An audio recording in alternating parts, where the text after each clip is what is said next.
Everyone, and welcome to this webinar. It's lovely to have you with us today. My name is Susie Hudson. I'm the Clinical Director at NADA, and joining me today will be a range of panellists who I'll introduce to you in just a moment. I'd like to start, however, by acknowledging the traditional owners of the land on which we meet today. I'm in the NADA office and we're on Gadigal land. And I'd like to pay my respects to Gadigal people of the Eora Nation and to elders past, present, and to emerging leaders of the future. I'd also like to acknowledge that it's National Reconciliation Week and to really encourage you all to connect with your Aboriginal colleagues and friends and to really learn and listen to what they have to share with us. So I'd like to invite all of our panellists today to switch on their cameras, and I will go around and have them introduce themselves to you before we get started. So I might start with Carolyn Stubley and Tara there at Who's. Hi everybody, I'm Carolyn Stubley and I'm the nurse manager for the Who's organisation. Hi, I'm Tara McLaughlin and I'm a registered nurse and I look after the harm in and withdrawal at Who's. Excellent. I'll go round to Hep New South Wales where Ruth and Sandy are joining us. Ruth and Sandy, would you like to introduce yourselves? Hello everybody, I'm Sandy Davis and I'm the Programs Manager at Hepatitis New South Wales. Hello everyone, I'm Ruth Bearpark and I'm the Health Promotion Coordinator at Hep New South Wales. And last but not least, Nigel Carrington. Nigel, would you like to introduce yourself today? Sure, I'm Nigel Carrington, so I'm the dried blood spot coordinator for that project across New South Wales, and I work primarily from Sydney Sexual Health Centre in the city in Martin Place, and sometimes with the New South Wales Ministry of Health. Thanks, Nigel. So we're really excited to have this webinar for you today and a real opportunity to you to be thinking about your questions. Please, as Sun has indicated, pop them into the Q&A box. But this is really a huge and important piece of work that we want to bring you on the journey of, and today's focus will be specifically on dried blood spot testing. I'm now going to hand over to Nigel, who's going to really talk us through a bit of an overview of what dried blood spot testing is and how perhaps we can all get involved. So over to you, Nigel. Thank you. Just going to share my screen.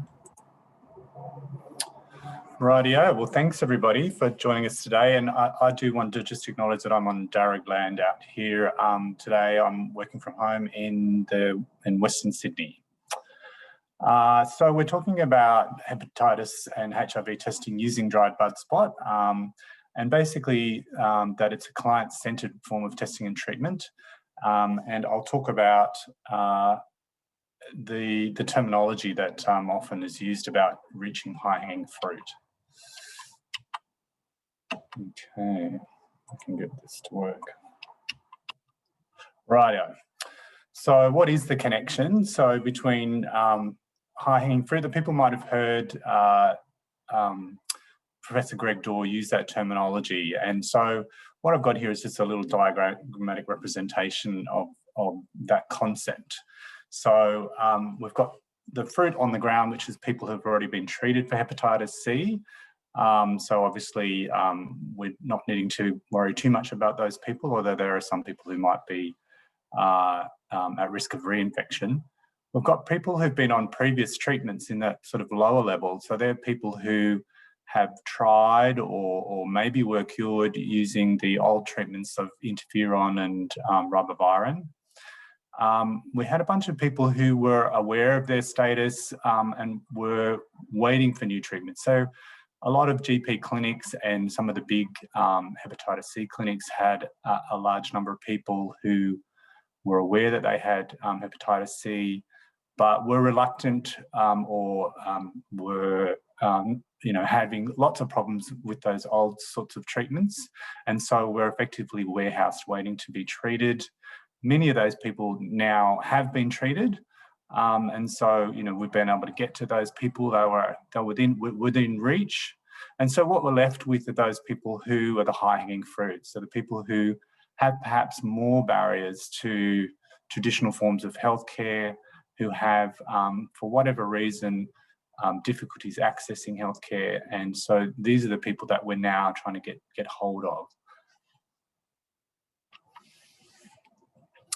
So the DBS project is really about providing testing options for those people who are who experience barriers to testing, who are testing more infrequently, and we're trying to provide an option that is about that is more client-centered, that's bringing a testing format to those people without expecting them necessarily to come into a clinic or go to their GP. So it is a national clinical trial, and so it has to meet the standards that exist for running a clinical trial in Australia. And one of those is that the participants have to be over 16 years of age. And at the moment, this trial is only run in New South Wales, so it's only available here. There is some specific eligibility around the two tests. So with HIV, it's particularly targeting gay and other men of sex men, people with a transgender history, and people from high prevalence countries and their sexual partners. And where hepatitis C is concerned, it's available for any Aboriginal or Torres Strait Islander person, anyone with a history or currently injecting drugs, people who've currently or ever been incarcerated, and again, people from high prevalence countries. What we've done is to try and really broaden out that issue around high prevalence countries. So the study now is making hepatitis C testing available to anybody who is born overseas or have parents born overseas or speaks a language other than English at home. As I mentioned, there are an important number of barriers that some people face in trying to access primary healthcare. And many of you would be familiar, given the client base that you work with, about what these barriers are. They may be relatively simple things which are about kind of lack of transport or being in a rural or remote location and not being able to get to services. They may have certain parenting or other responsibilities. They may not have a Medicare card or have some language restraints. Or living with hepatitis C in itself, and people who inject drugs or have been in prison do experience, unfortunately, discrimination and stigma still, and we know that that still happens in the healthcare setting. So it's important that we find a way of assisting people to test given those barriers, and DBS is an option that's suitable to many people. So here I've got pictured just what the Dbs Kit looks like, and you can see here that there are two little lancets, so people can just do a finger prick with their on their finger, and they'll drop it into the testing card, which is pictured here, and you can see the circles here for the 5 dots that we want to get people to drop their blood onto. It's a small pack that can be easily put in the post, and when the sample is completed, it gets put into this envelope here. So it's a portable testing kit. It's quick, it's reliable. It can be delivered and provided by people who aren't necessarily clinicians, so you don't need to be a doctor or a nurse to assist somebody to do a DBS test. It's really great for those people who maybe have difficult veins to access, or are reluctant to kind of, have a full venous sample taken. It's highly accurate with sensitivities over 98 and 99%. It's a confidential test in the sense that people can register for the test. They don't actually need to use their actual name. They can use a pseudonym if they want to, as long as they kind of write that down and they keep the name and the date of birth that they used. And there's no requirement that people go on to a hospital medical record, although some people who test through services do get registered with those services. It's very flexible. That in terms of results, people will be provided results by text message if their results are negative, and if their results are positive, they will get a phone call or a face-to-face appointment with a nurse or qualified person to provide that. What we're finding is that because of the flexibility of DBS as a testing option, it can be used in a range of different sort of settings and locations, and has been used by some sites to provide testing at pharmacies, for example, or at community centres. And in that way, what we're finding is that it's been a really good engagement tool. So we've been able to provide testing to people that haven't tested for HIV or hepatitis C in a long time, or have never tested. We're finding people who are otherwise disengaged with the health system, and we're being able to use DBS as a way of getting them re-engaged. So the study started way back in 2016, and initially with HIV, and then hepatitis C was brought on in 2017. Since that time, we've tested, here I've got the data until March of this year. So we've tested over 9,000 people for HIV and hepatitis C with the study over that time. Over 11,000 people registered. So we've got a return rate of 84%, which is a really good return rate for a study like this. And in that, over that time, across the whole period of the study, we've been able to identify 941 reactive hepatitis C results. And the important point to make there that is that we're testing for the hepatitis C, so it's an RNA test. So we're testing for the active virus there, and HIV, we're looking for the HIV antibodies. We've found 10 new people who've otherwise not been detected for HIV as well over that period. So what we're finding across the study overall is that about 12 to 13% of the people being tested are turning out to have a reactive result for hepatitis C.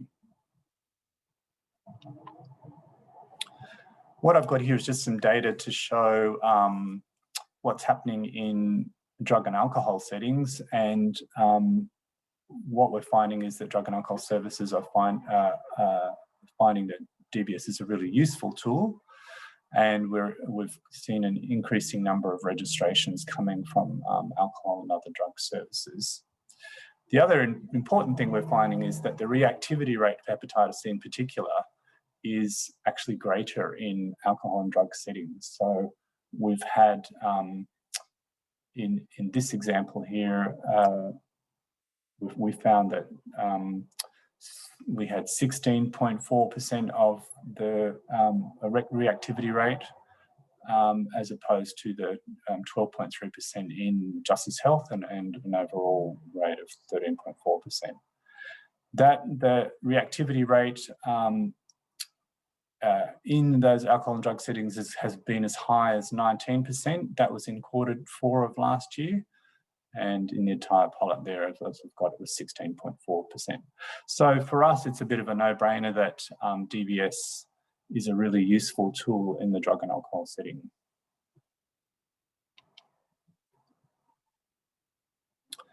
Here I've just got some data just to show the frequency of testing of the participants. So if you look at those figures from 12 months or longer, this is to talking about people who haven't tested for HIV or hepatitis C. If you look at the figures from 12 months or longer, you'll see that in Q4 of last year, 63%, when you add those up, 63% of people testing for HIV hadn't tested for 12 months or longer, or had never tested. And the figure there for hepatitis C was 33%. So what that's telling us is that we are reaching those people, the high-hanging fruit. We're finding those people who for whatever reason or for whatever barriers were there, haven't tested for a long time, and therefore, we're finding that we're able to kind of get to those people, which is really important. Here I've just got a picture of the big impact that DBS has been able to make in the prison setting. We have DBS being used across the prison setting in New South Wales in the government prisons, About a quarter of the testing that happens in the DBS study happens in the prison setting. You can see there as well from that March, April, May period into June. I think everybody would be aware that that was the impact of COVID happening. And so I guess the other thing, I'll just go back to this data slide just to remind people that the way DBS happens and the way it started out was that DBS was offered with HIV for people to test from home. So people were made aware of the existence of the DBS registration website through advertising and posters and through hookup apps and places like that in social media, where people were able to go into the website, put in their details, answer some survey questions, and then a DBS test kit was sent to them at their home address. So people could test in the privacy of their own home, collect a sample and send that off to the laboratory. And then they would receive the result by text or by phone call from nurses from the Sexual Health Info Link. As I mentioned, when hepatitis C came along and was introduced into the study, there were a lot of services that also thought that this would really be beneficial for their client group. And so we now have what are called registered sites. So they're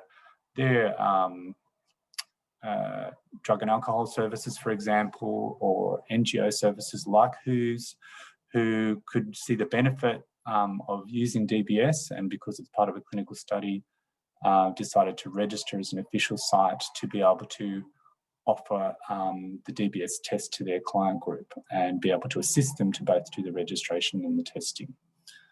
So now we have something like 25 registered sites across New South Wales that are offering DBS testing, which range from drug and alcohol services, sexual health services. We have a number of heart HIV-related program teams that also use DBS in various settings.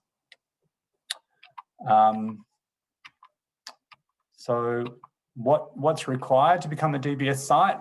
I think Sandy and Ruth are going to go into a bit more detail about this, but essentially it's about identifying a principal investigator, making sure that the client group that you're testing meet the inclusion criteria for the study, deciding whether to have results be delivered by your service or by the Sexual Health Info Link team, completing a short assessment form, which is then submitted to me, which I get approved by the study coordinators. And then I load that information onto a special database called Regis, which is the database used to seek the ethics approval from the ethics committee, which is St Vincent's. And then if it's a government service, we need to get some local approval from their research governance office. If it's an NGO, we don't need to do that. And then once we've got all those approvals, then I will meet with the site and we organise to make sure that the site has all their local coordination and testing records in place and a site policy.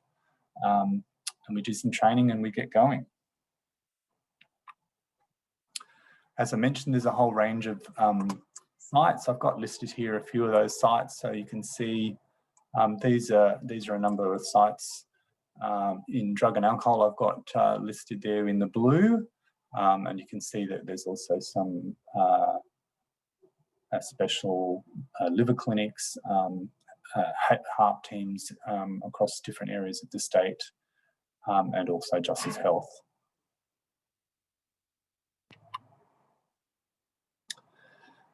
Just in support of doing DBS testing and providing information to your client groups, there are DBS posters and also business cards that can be used to advertise the service and the website. Now, I think I have a tiny few minutes. I have 1 minute. Okay, so it looks like we don't have enough time, Susie, to show that the video, but maybe right at the end, if there's any time, we could show people just what a DBS test looks like and somebody performing a test.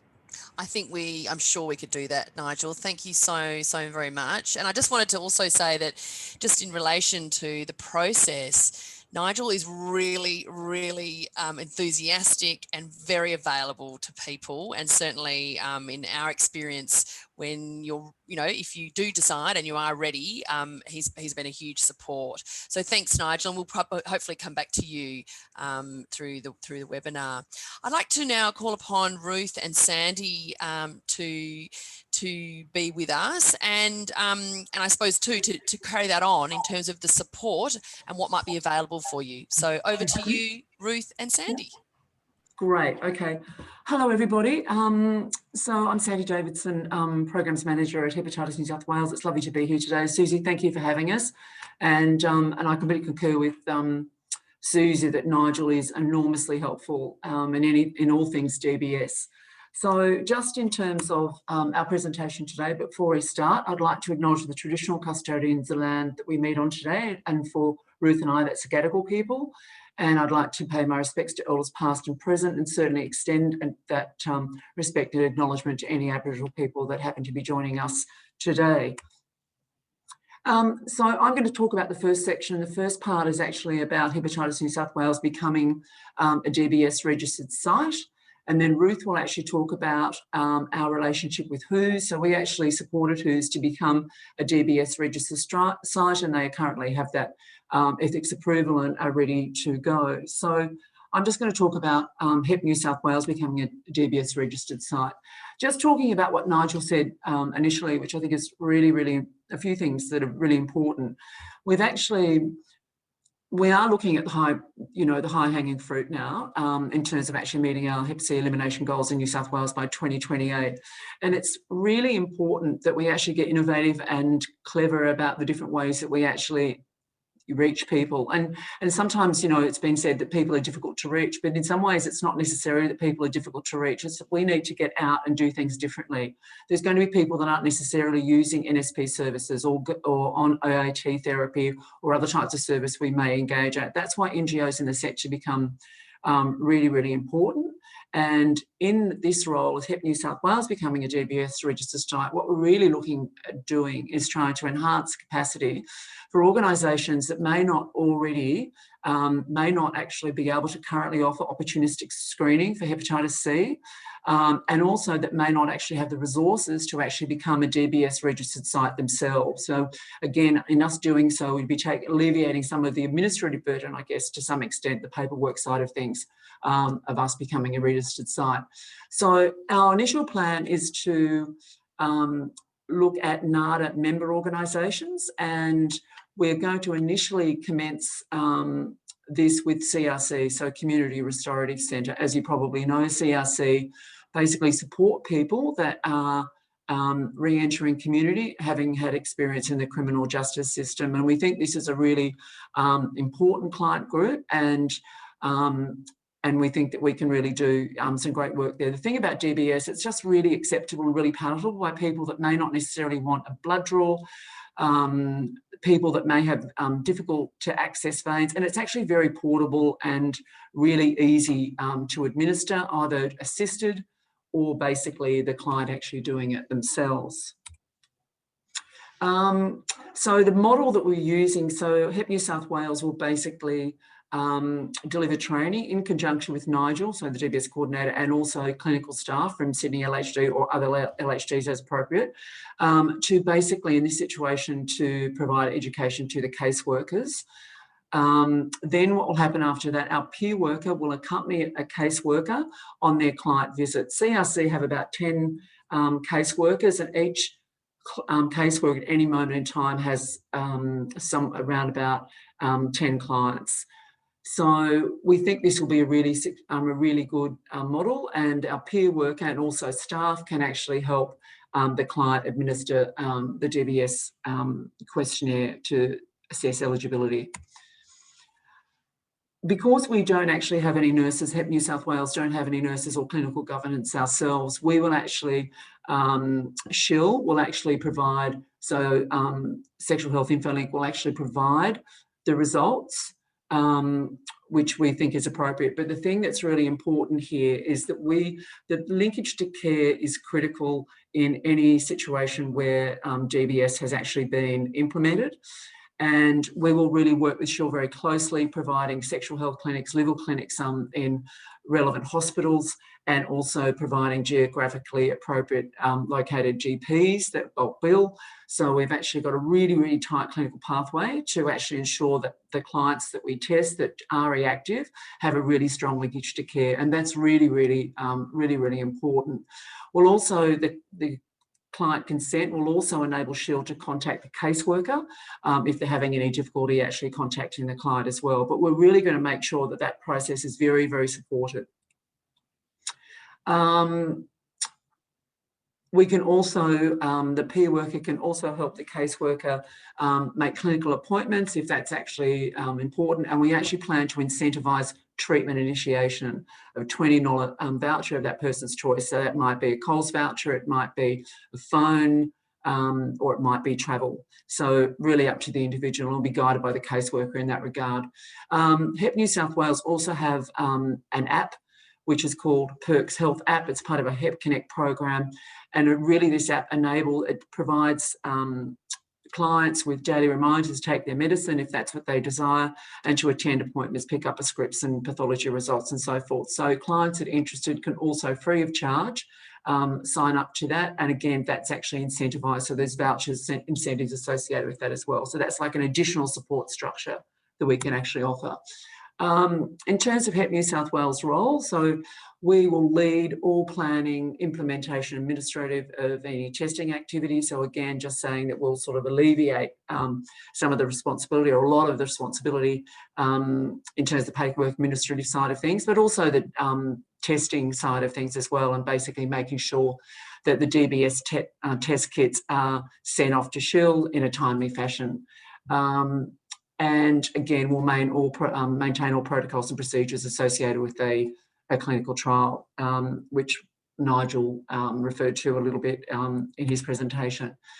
So what we want to do, so once we've got it up and running with CRC and we actually have our ethics approval to become a registered site, we really hope to expand this across other NADA member organisations that, again, don't actually have the capacity to take on a DBS site registration themselves. And again, the other part of this as well that was quite interesting, which is why we selected CRC, is that CRC actually have their caseworkers across multiple LHDs, and it makes it easy for us to use our site registration rather than actually looking at all the different LHDs that might be involved in those geographical areas supporting those clients. So it just makes it easy for everyone, really. We can also offer DBS at health promotion events, and we can run blitzes and other sorts of models that bring clients together that we can actually support to offer DBS screening. So that's it from me. I'm just going to hand over to Ruth. So thank you very much. Thank you, Sandy. I'm going to be talking about our relationship with WHOS.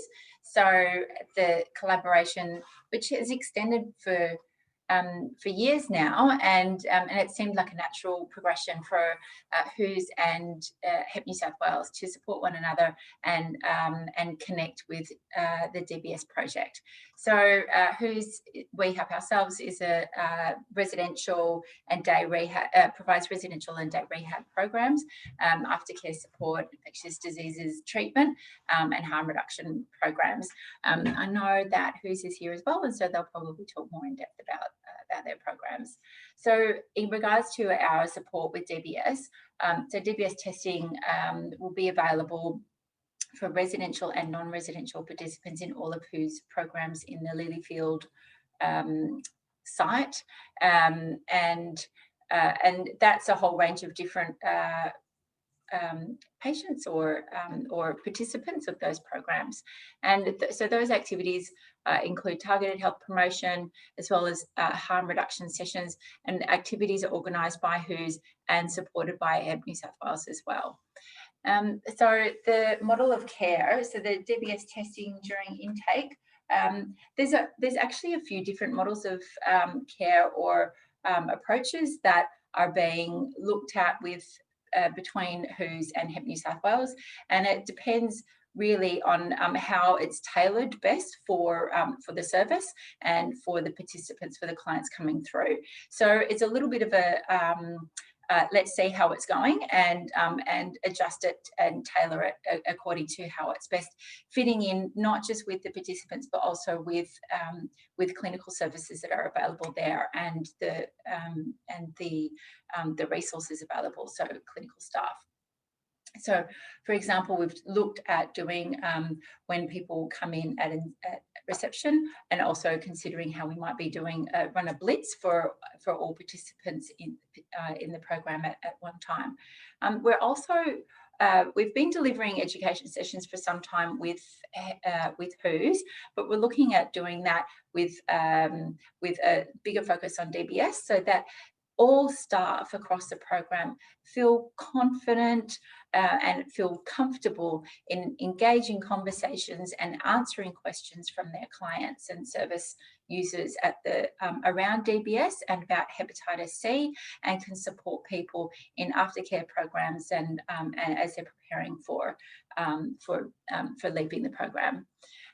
So the sessions also include and most of our work from Hep New South Wales includes peer support. So people with lived experience of hepatitis C, of new treatments, the new DAA treatments and testing processes will, it's not just the clinical side of that experience, but it's also that personal side of an experience of hepatitis C, living with Hep C, the psychosocial impact of it, and supporting people, staff and programs to have a deeper insight of how they can support people who are going through similar experiences. I think particularly for residential rehab programs, treating hepatitis C is an ideal time for somebody because they're in a time of change and hope, and treating hepatitis C and offering this this non-invasive test can be the first step and a real change for somebody that they can see. So it's really encouraging and inspiring for people, and that's what we've been hearing a lot from our peers too. So linkage to care, Sandy touched on this as well. So WHOS staff and health promotion staff, so that would be me and on-site staff will support to deliver the project. We've got, so WHOS nurses are assisting clients with DBS online registration, and they'll be doing the collection, the sample collection. We've got WHOS are providing the clinical governance, and we're collaborating on supporting the hepatology nursing staff in the local health district to establish or to strengthen linkage to care and aftercare. The challenges will be about ensuring that clients stay engaged once they leave the service. And I think that this is a common challenge across services. And these are some of our proposals of how we might manage that challenge, which is to include additional pre-test discussion and request that the participants consent and a nominated person to contact in case they're not able to answer the phone, or their phone number no longer works, or they're not able to answer any of the letters that might be sent. So we can contact their nominated person as a follow-up to try and mitigate the loss to follow-up.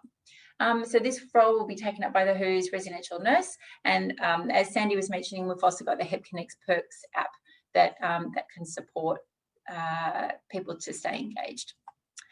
And these are just a few of our resources. So we've got multimedia resources for client education. We've got online and phone support, and that's for your clients as well as your staff.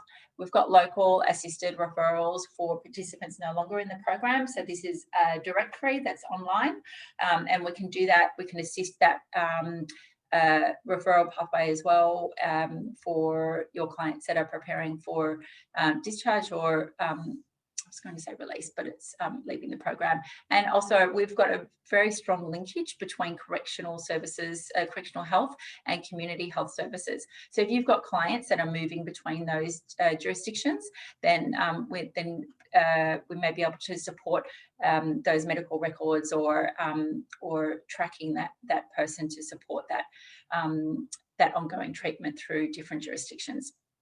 And that's it from us. There's our contact details at the end. Thank you very much.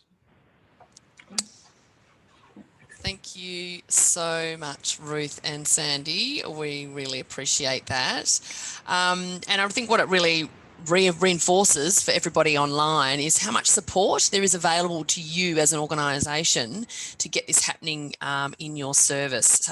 So we really strongly encourage you either via NADA or directly to Hep New South Wales to start to think about the ways in which you can be supported.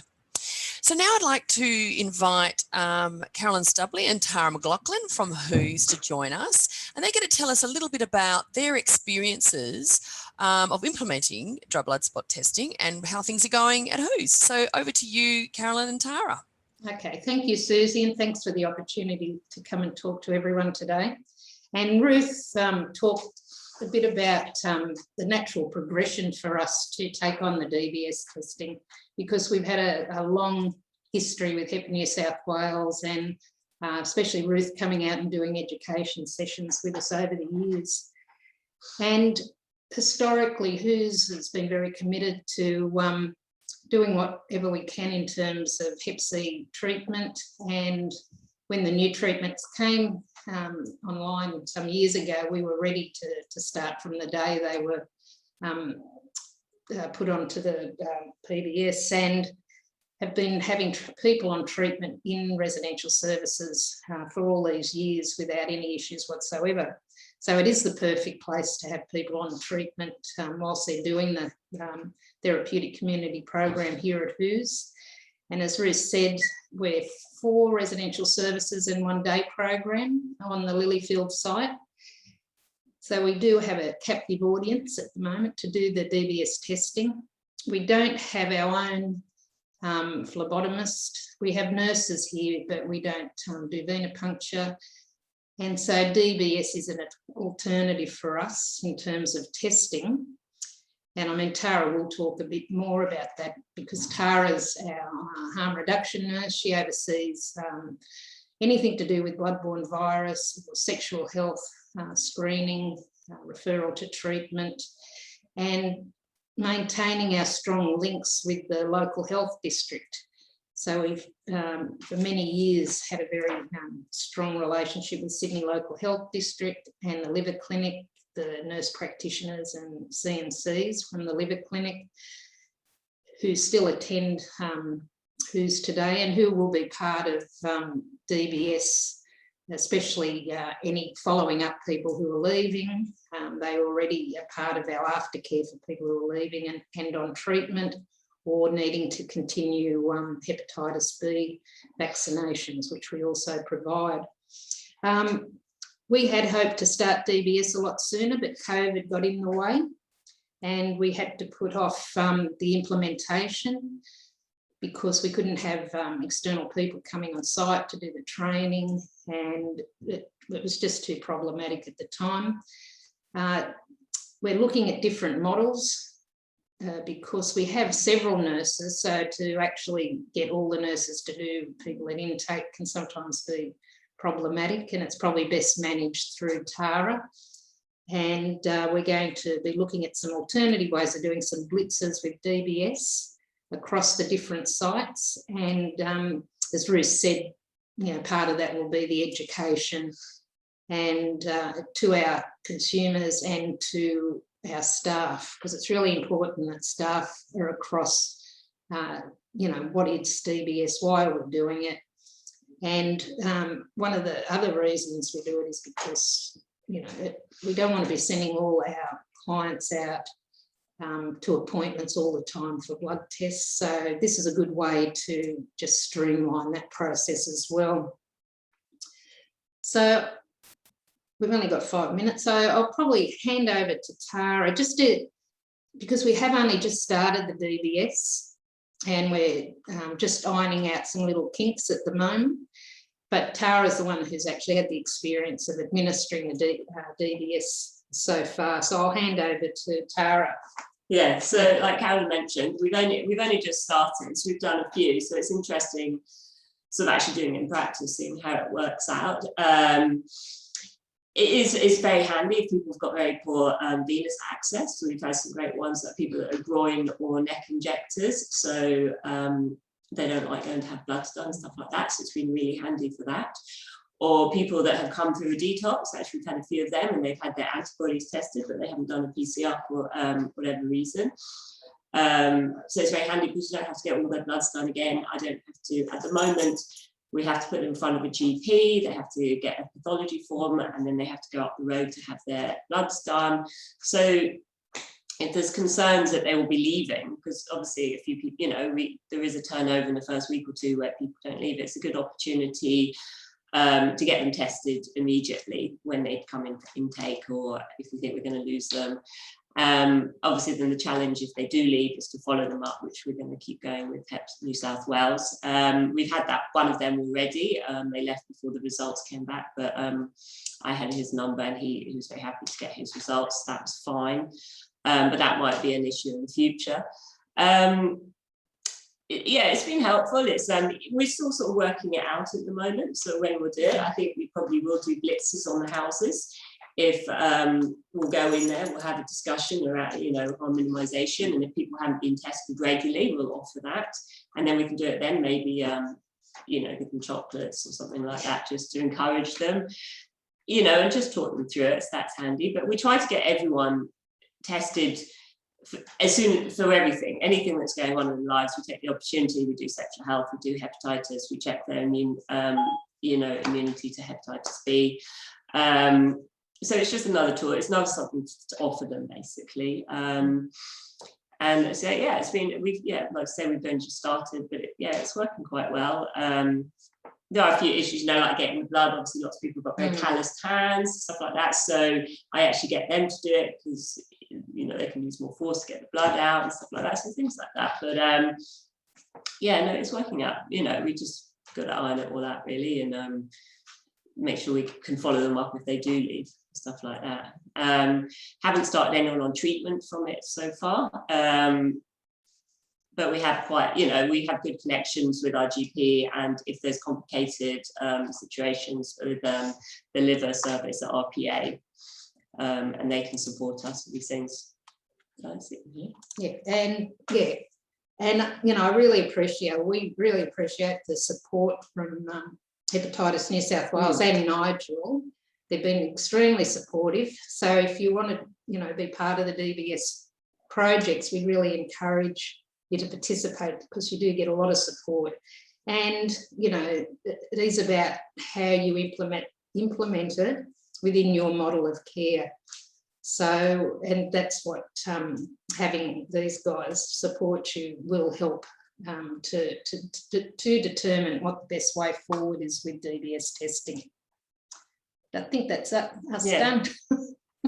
Thanks so much, Carol. And Tara, I mean, I think it's what's really interesting is what you're saying about that support and how important it is, I suppose, as an organisation to think about what are all the pathways that you might need and those sorts of things. Can you talk a little bit about what you might think an organisation might need to do if then they don't have nursing staff on board? Exactly. And yeah, I did mean to mention the fact that a lot of organisations don't have nurses, and we're very spoiled in that way. And the beauty is that you don't have to be a nurse to do the DBS testing. So you can train up your alcohol and drug workers, and that's why it's a fantastic opportunity to do testing for people who don't have the nursing staff. And so it's absolutely amazing for that reason. It's very straightforward. You in no way need to be nursing. It's a very straightforward process. You're taking the bloods, you let it dry, and I personally go straight onto the computer. But if you don't have computer access, you can do it onto paper and then transfer it onto the computer. So pretty much whichever situation. I think we haven't done any in the day program yet, but they're not nursing down there. They don't have nursing staff there. But it's very straightforward. It'd be very easy to implement it down there. And a great way, actually, because we do have lots of nurses up in the residential area. It's a good thing to offer down there because they don't, because otherwise they're not being offered Hep C testing down in the day program. So it is a great way to actually catch them, Yeah, I mean, I just think it's such a huge opportunity we have in our services that we can be starting to think about, getting a bit creative about how that looks. And I know that, and we will get to a panel discussion soon, but I just also wanted to, a couple of times we've heard from Nigel and from Ruth and Sandy, and perhaps if everyone could join us now on their cameras. I just wanted to ask a little bit about the Blitz experience. So perhaps if I could start with you, Carol and Tara, about what that experience is like for you. What does that mean? What does that actually look like on the ground? Okay, and because I was going to say Blitz is actually a good way to go if you've got a, even in an outpatient setting or residential. So what we will do is incorporate the Blitz into an education session, and we'll probably go service by service because we've got the 5 services, and do that, especially the bloodborne virus education, and then just let everyone know that we're going to be asking if we could do the DBS with all the clients of that service. So we promote it, as a health promotion day, make it enticing. It's probably easy to do it for us service by service because we've got around 120 clients at any one time on site here. And we have done blitzes in the past for different things, trying to do it with everybody, but that obviously takes time. So we'll work with Ruth and Sandy and do that within each service at a time, but target the entire population, because we will have people who've injected, back in the 70s perhaps, and have never had a test. So we're looking for those people as well who probably think that they're fine, have never had a test, because those people do come up from time to time when we do testing. And I was going to say about some of the blitzes that I've attended in other services where there's been where there's been sort of, a bit of a draw card. So there might be food or, or a show bag or something. And there's usually a couple of speakers. So there's, and without fail, the most relatable and most interesting for participants is usually the person with lived experience who will be speaking about, about their experience of Hep C and treatment and testing.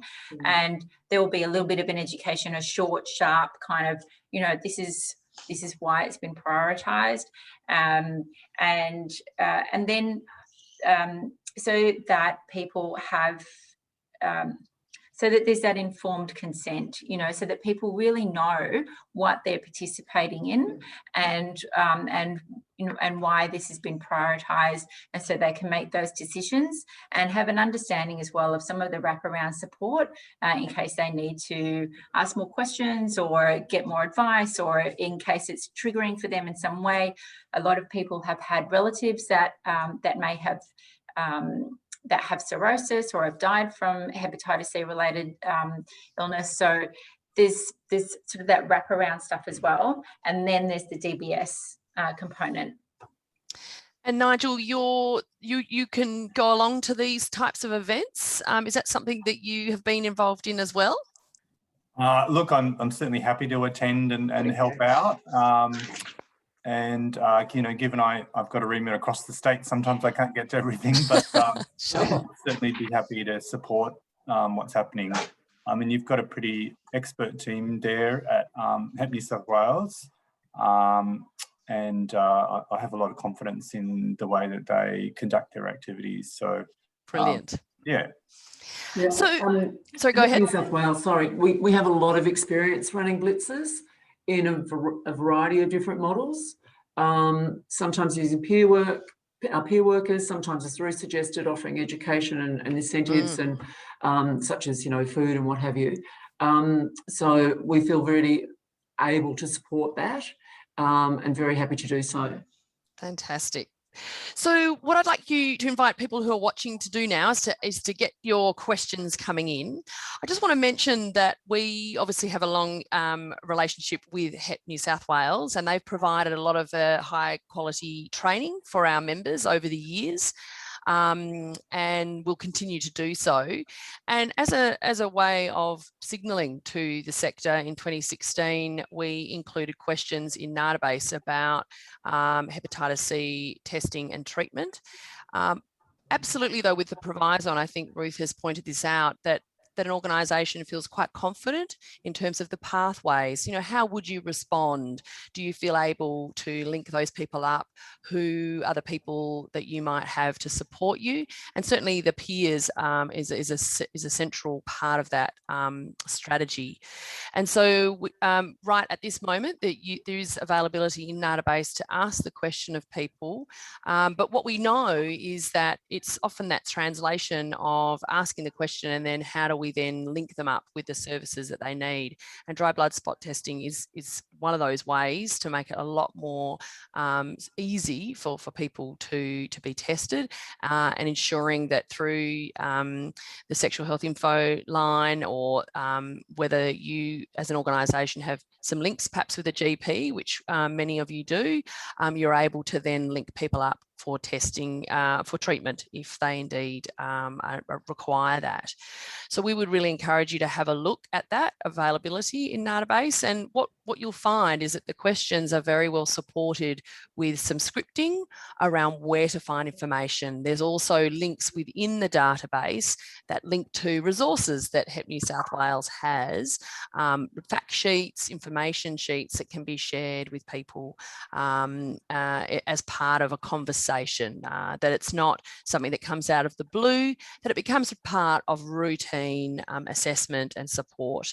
And so that, I suppose, is very important for everyone to be thinking about, particularly that you have a staffing group that feels quite confident with responding and supporting your clients should they need testing or treatment.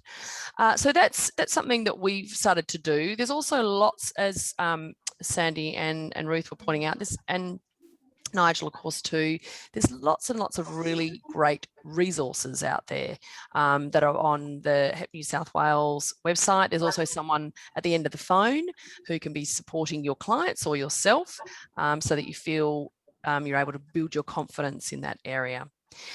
I'm aware we've now got a few questions, but before we go to those, I just wanted to ask a little bit more, Tara, for WHO's, what was it like in terms of building some of those relationships? Obviously, Hep New South Wales has been in a relationship with WHO's about that support, but have you been able to, was it a case of meeting together and really talking through how you might implement DBS? Can you tell us just a little bit about that process?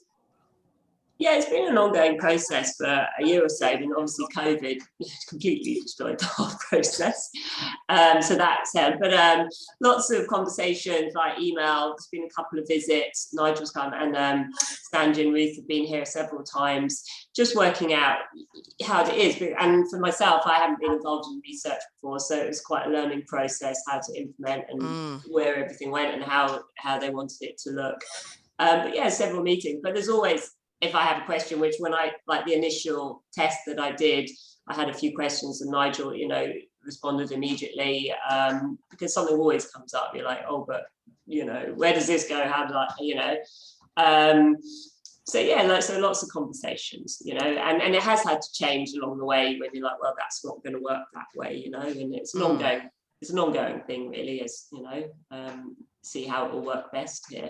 And Sandy and Ruth, you know, with this idea of Hep New South Wales being the site and providing that support, how do you feel like that might assist in terms of making it a little bit easier for those organisations that might be a little smaller? Yeah, so that's really the idea, Susie. So WHO's is really lucky because Tara's obviously there, and there's other nursing staff at WHO's. So for them to actually become the chief investigator and actually become a registered site themselves made the most amount of sense. So that was the best option there. With Hep New South Wales becoming a DBS registered site, we really hope to actually help organisations that don't actually have nurses on site, and that opportunity for clinical opportunistic screening, you know, is limited. But working with local health districts in the respective sites, so actually it's still a team situation. So everyone will be informed about what we're doing. So within talking about CRC as a case point, the caseworkers for CRC basically go across Southwest Sydney, Western Sydney, Southeast Sydney, Sydney, Nepean and Blue Mountains, LHD. So that's a lot of local health districts. And so there's some level of simplicity about us being the registered site in that situation, so we can support all those LHDs at the same time, but they'll all be informed about what we're doing. So it's really where the caseworkers to some extent, or where people are actually across various LHDs, the LHDs themselves don't have the capacity to do it. The service themselves don't actually have the capacity to become a registered site, and we're like, you know, an option to support that. So that's sort of where we fit in. Fantastic. I think the other thing that that we've been doing is that if a smaller site is interested in DBS, we're a strong partner in the sense of supporting the application process. Sure. So it is a real process through that approval. And so Hep New South Wales, where Sandy has done it a couple of times now, and so we can be a really strong support to do all of the heavy lifting in that regard, and support a smaller organisation to go through that application process if they wanted to do it on site themselves. Yeah, absolutely. And Nigel, just before we go to some of our questions, do you have any sense of what the future for DBS is regarding whether it will continue to be under a research protocol, or do you see that there might be some shift in that sense? What's your sense of that? Do you know? Well, that's the $64,000 question. It is one of the reasons that the study was continued. So we originally were going to finish in December 2020, but we got to put in an application to extend the study along till December 2022. The reason that we're doing that is to give the researchers just a bit more time to engage with the TGA to try and get this DBS assay and the study approved as a diagnostic tool. Right. Because at the moment, DBS is only available on this study and only available in New South Wales.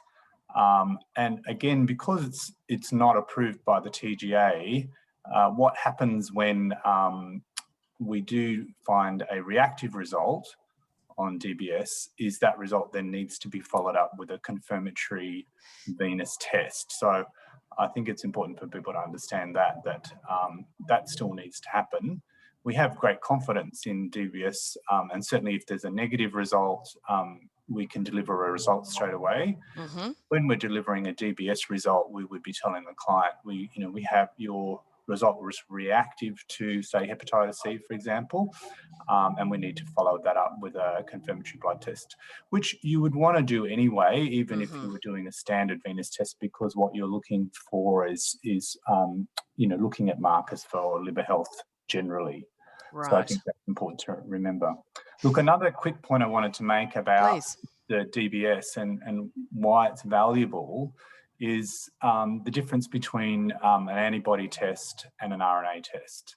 So the DBS test is looking for Hep C RNA. So what we're looking for is the active virus, whereas a standard antibody test is looking for the antibodies that the body would produce because it's been challenged by the virus. So what we know is, you know, in terms of the natural course of Hep C infection, is that some people can spontaneously clear the virus. So somebody could have been exposed to Hep C, they would have developed antibodies and then cleared the virus, so no longer have an active infection, but the antibodies remain. And what we've certainly anecdotally been picking up out there is that there are a number of people who've been told by their GPs or other people that they're antibody positive to Hep C, and that's been taken on by people to believe that they are actually currently infected with hepatitis C. And you know, we've had people who have lived their lives thinking they have a Hep C infection, and on subsequent testing with DBS find that they actually don't have an active infection. So you know, I think that's a really message to convey as part of the education that happens. And I know Hep New South Wales have a lot of experience in this, that, you know, they've found people who don't quite understand the difference between an antibody test and an RNA test. And so it's a really important piece of the picture to be adding for the client group, because they may not have that quite clear. So that's a really good point, Nigel, and we can start to look at some of our questions that have been coming through. So what we're really reinforcing is the need to perhaps partner with a specialist service. So whether that be obviously Hep New South Wales, linking in with yourself. Someone's asked about how they might support services like our NADA members, so people providing treatment. So they obviously are perhaps a specialist in the area. So allied health services can support a service with Hep C treatment, perhaps from an LHD. And I suppose what you're saying indicates why it's so important to have a partnership, that it's that the organisation itself is a specialist in providing that drug and alcohol treatment, but it would make sense to do as WHOS has done, and hopefully now CRC and others, to have those links to say Hep New South Wales, but also perhaps to be linked in with their you mentioned before, their HARP units, so the HIV and related programs units. So every LHD has one of these units. And just to let everybody know that certainly work that NADA's been doing is to go to those groups who provide sexual health testing, treatment and support, as well as hepatitis C support.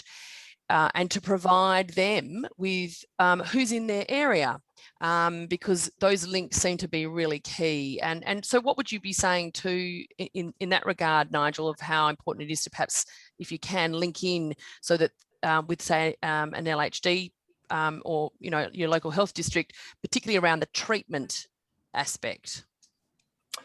Well, look, you know, as you mentioned, I think it's valuable to be you know, making contact with those HARP units and HARP managers, because then they're aware across the whole district what services are available, what activities are happening, and who are the kind of key people to involve.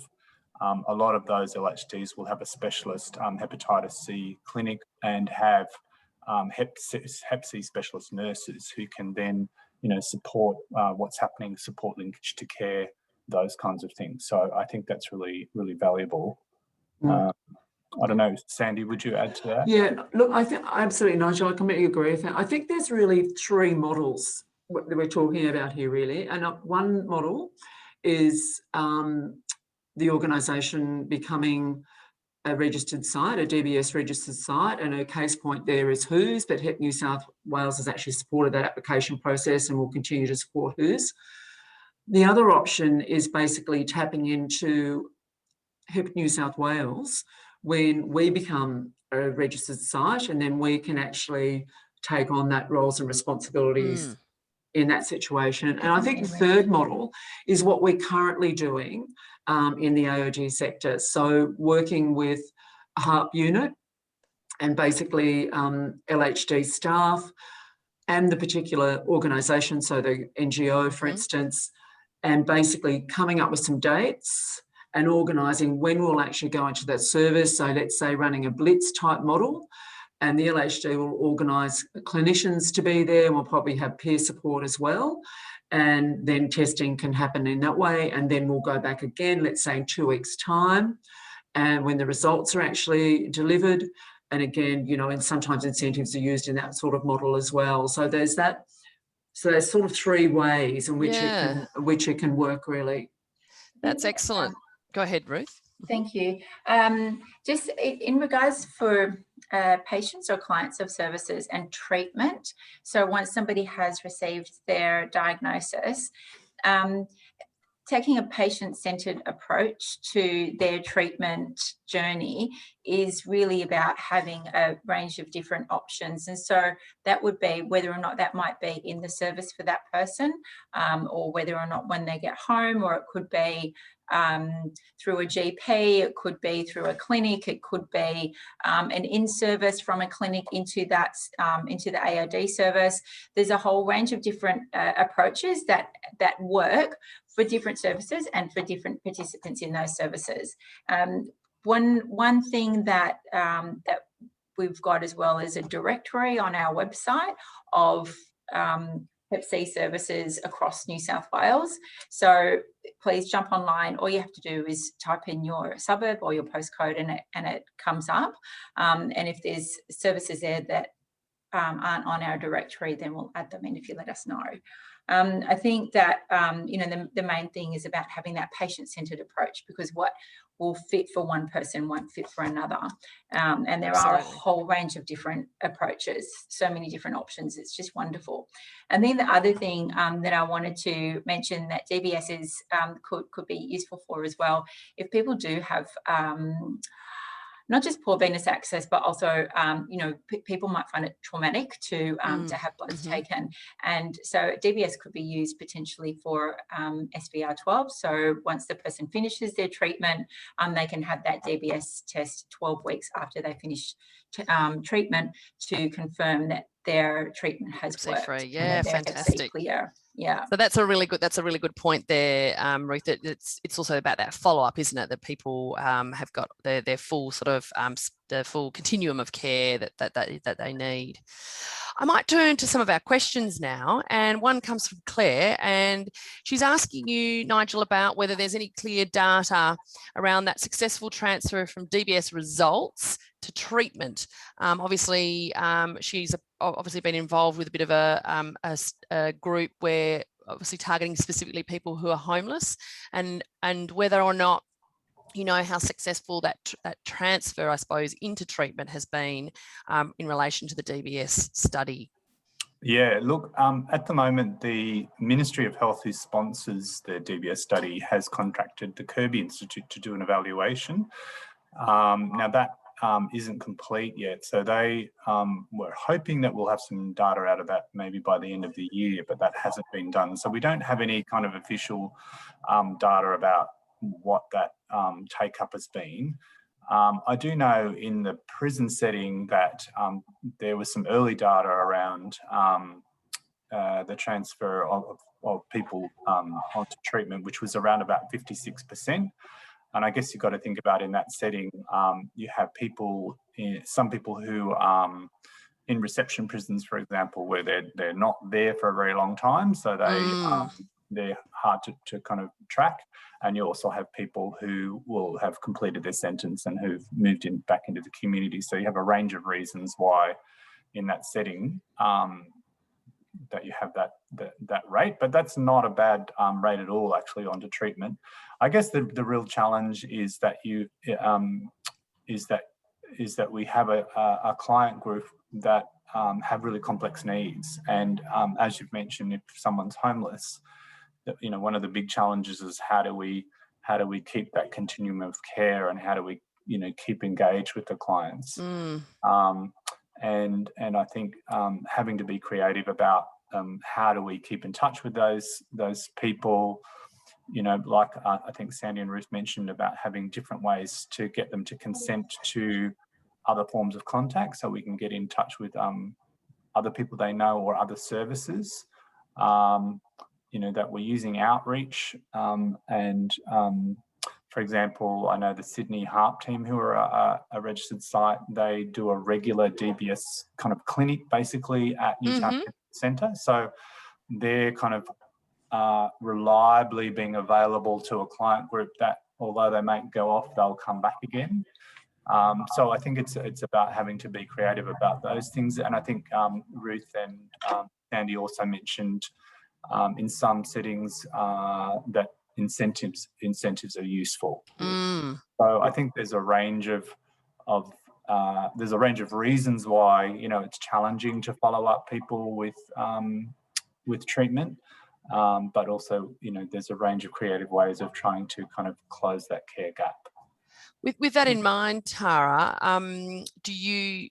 I mean, that also points, I suppose, to a good positive process where you, through the way that the model that you use at WHO's, with that connection with Hep New South Wales, potentially if someone was to leave treatment or to do an unplanned exit from treatment, they've still got that link in to Hep New South Wales. So that I suppose what I'm thinking about is, as Nigel's saying, being creative about how we follow up clients, and perhaps if they discontinue contact with WHO's, they've still got that other connection with Hep New South Wales. Is that right?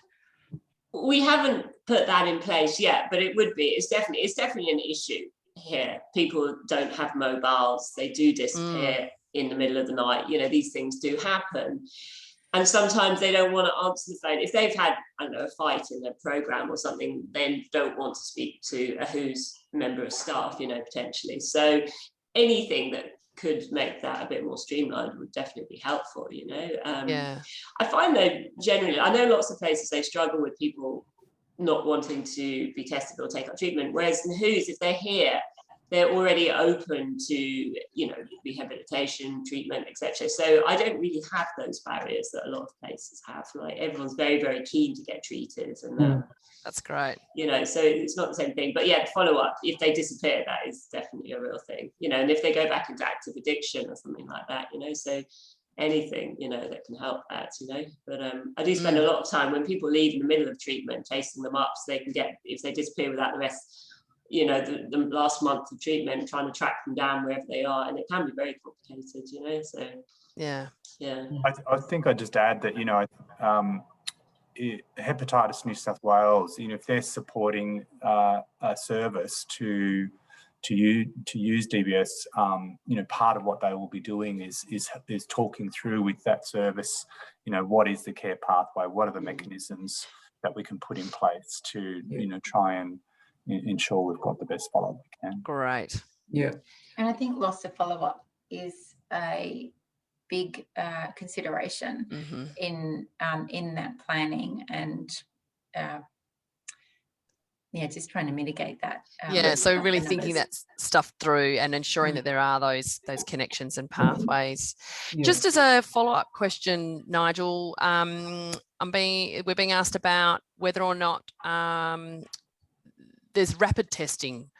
Do you know, I'm not sure what that means, and whether or not it's used or it's accessible for populations who need it?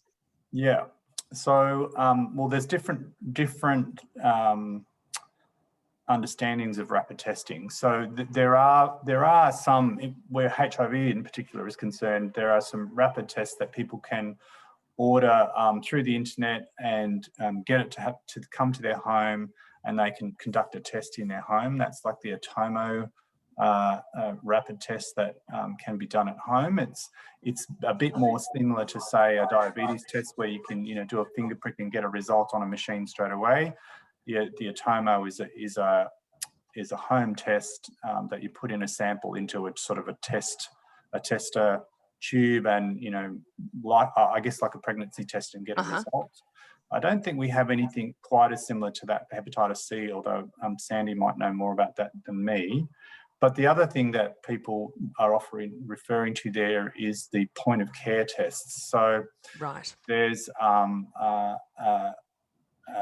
machine that you know, services can buy or participate in a research program where they can have that machine at their site. That involves some, you know, important training that has to happen. People have to be involved in a quality assurance program. The machines are very expensive. You know, you have to maintain them and, you know, get the reagents, etc. But those machines mean that people can be tested and get a result in about an hour. There are a number of sites that have been involved in a research study with the Kirby to test out those machines. They've been tested in NSP settings and also in prison settings. And there is a study about to kick off where they're expanding testing those across NSPs and in prison settings. Right.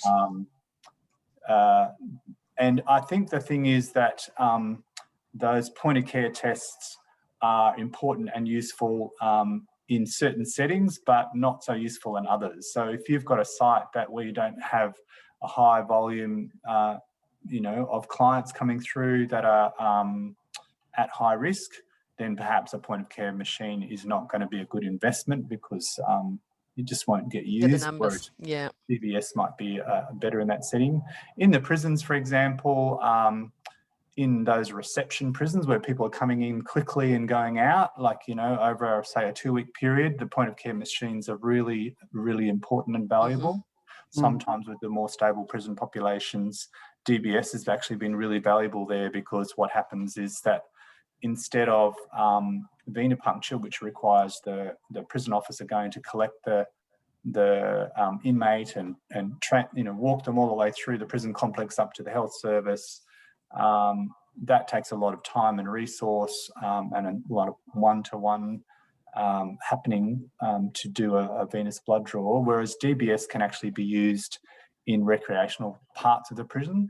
So, 2 nurses will go into a recreational area of the prison set up under the supervision of a prison officer and advertise that they're making DBS available and they can test 30 people in the time it might take to test one person. So wow, it really depends on the setting and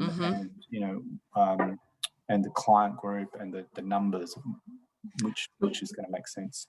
Yeah, Nigel, I really agree. I completely agree with that. We were just at the hepatitis, Australasian Viral Hepatitis Conference over the last couple of days, and rapid testing was very much a feature of multiple presentations because the reality is that, to reach elimination targets, everyone's going, as fast as we possibly can to get people tested and get people onto treatment. But there's maybe in some ways there's a bit of it's not necessarily the people that are living with or affected by viral hepatitis and Hep C are maybe at the same pace as what we are. And Kristen McKee, who's a CNC in Western Sydney local health district, Western Sydney have a mobile van, and Kristen, and they also have a point of care machine on that van. And they've done some fantastic work recently with that van in OTP dispensing pharmacies, taking it up to those locations in the district. They've done exceptionally well in terms of reaching lots of people. But, as Nigel said, it's really, I think, it's really got to be in a situation where there's a big need. It's not going to be perfect for all situations. And as Kristen was saying that yesterday, not everyone necessarily needs when they get the result in the same day is ready that day to start treatment. They may not be. Some people might need a bit of time to get used to the idea before they actually initiate that. So I think we're going to see a lot more development in this sort of technology, and I think it's great to see it, but it has a place, but it isn't applicable in all circumstances. And says something about that need for support and yes. and being client-centered, being at the pace of the client and what they would want or need. Yeah. Just another question here, coming from Fee Boyd from Jarrah House. For those of you who don't know, they provide withdrawal and programmatic support for women and their children and pregnant women. And they've actually got nursing staff, and they test everyone, with permission on entry for Hep B and C. Would DBS be useful to train staff in on that site where they do have access? And perhaps, Nigel, is it a case where perhaps, it might be more palatable for people to do a DBS test, perhaps, rather than doing a full blood draw on that first occasion? Or what do you think about that? Yeah, look, again, I think it sort of depends on the site. and the numbers of clients coming through, you know, if there's high volumes. One of the, I guess, the advantages about doing DBS while it's available is that all the pathology is paid for by the sponsor, the New South Wales Health. So in a way, as a kind of screening tool, what's useful about DBS is that you can screen out people who are Hep C negative and HIV negative. So, you know, it can be useful in that regard, and particularly if you've got people, you know, who are reluctant to have venous testing. And that way, you know, when you get a reactive result, what you're doing is focusing in on people who have a reactive test. So there's certainly no problem with using both venous testing and DBS testing, depending on what makes sense for that particular service. Great. So Fee, get in touch. That would be the message there. Absolutely. And just to have a bit of a refresher to Nigel about the criteria on becoming a DBS site. What specific criteria you mentioned as part of the process that people need to go through? Can you just tell us a bit more about that? Well, really, it's about, you know, do you have access to a client population who are eligible, you know, and at risk of HIV and hepatitis C. So that's important. And do you have a, you know, a significant access to that population? So if that's a population you're primarily working with, then and you think that you can be testing, say, you know, 30 people a month or something, or, you know, like you're able to kind of test a certain number of people. So, you know, then it may be useful for you to consider becoming a site. If what you're doing is you are testing kind of fewer people, but you want to have it available as part of a screening tool, then, you know, you've got an ideal kind of partnership to sort of make with, say, somebody like Hep New South Wales or another registered site. So again, makes sense. Yeah, it really depends on the kind of service that you are and who your client group is. And like, as I mentioned, what you would do is get in touch with me, and I would you know, get you to fill out an assessment form where we basically go through those kind of questions. You know, who's your client group? What are the kind of barriers your client group is facing? What kind of numbers do you think you could test? You know, what would be the care pathway that would be in place? Those kinds of things. Okay, great. So that that makes a lot more sense too, I suppose, for those that are small organisations or who might not have the volume of people. Partnering with Hep New South Wales may be a better option. And just on that point, in terms of numbers and people coming through the door, Tara, there's a question here about whether people can just walk in to Who's and get a DBS test with you, or do they have to be clients of the service? Yeah, it would have to be clients of the service. Yeah, it's not a lot of walking in around here at the moment for anyone. I can imagine. No one's, yeah. Okay, great. So people can do it individually online. They can. Yeah, that's right. They can do that themselves by registering. But there are, like I mentioned, you know, some registered sites who do offer that, like Sydney LHD. You can, I think it's every Thursday fortnight at Newtown Neighbourhood Centre, anybody can rock up and get a DBS test as long as they're eligible in terms of the eligibility criteria. Great. So yeah, so we would absolutely encourage people to partner where they can, and that really goes back to some of those relationship building, and something that NADA is really keen to do. So if you are a service and you don't know who your HARP manager is, or who you might want to contact at Hep New South Wales, and you simply need to get in touch with us, or get in touch with Ruth or Sandy or Nigel directly, and certainly I'm sure Carol and Tara will be happy to speak with you if you have any particular questions. In terms of the last question, somebody has asked about a screener, and certainly that's available. You can actually go into the Dbs website, or you can just contact support at Dbs, and we can provide that to you. That's no problem at all. I just wondered, Nigel, we will make the video available. Obviously, this recording today will be available to everybody who's joined us and certainly to the broader public. And we'll also put side by side the video that Nigel has of the process of dry blood spot testing. So what actually happens step by step. We really, really appreciate everyone joining us today. Thank you, Ruth and Sandy from Hep New South Wales. Thanks, Nigel, heading up DBS here in New South Wales, and Carol and Tara. Carol had to rush off to another meeting, but thank you so much for staying with us, Tara. Thank you, everybody, for joining us today. Thank you. Elimination is not that far away. There is a cure.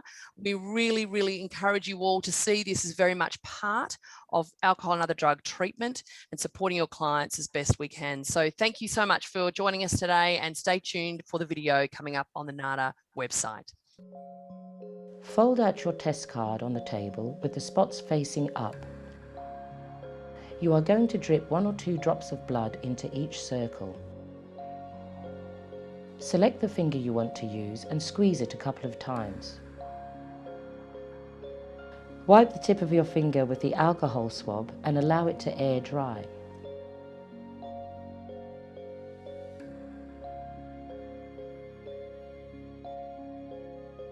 Holding the lancet in your dominant hand, twist off the protector.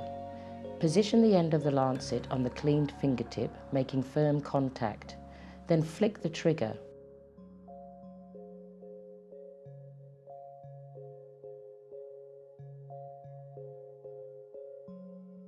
A drop of blood will start to form.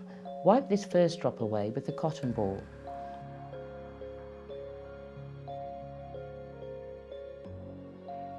Holding your finger a little above the first circle, let the newly formed blood drop fall onto the card. Try and fill each circle. Keep your finger above the test card. Don't bring your finger in contact with the card, as dabbing your finger onto it may contaminate the collection, as well as stop the blood soaking through evenly, which makes it harder to process in the lab. A bigger drop will fill the circle in one go. A smaller drop may not soak in all the way to the edges. You can top up a spot which didn't fill the circle initially with another drop of blood. You can also milk the finger to encourage more blood flow. Once you have collected all the blood spots, wipe your finger with a clean tissue and apply a little pressure. You may also want to apply a band-aid. Your spots are now collected and the drying process can begin. Everything can be disposed of in the rubbish. Place the lancet, swab and other bits onto the tissue and drop into the bin. If you don't use any items in the kit, still dispose of all kit contents once the blood spot collection is performed.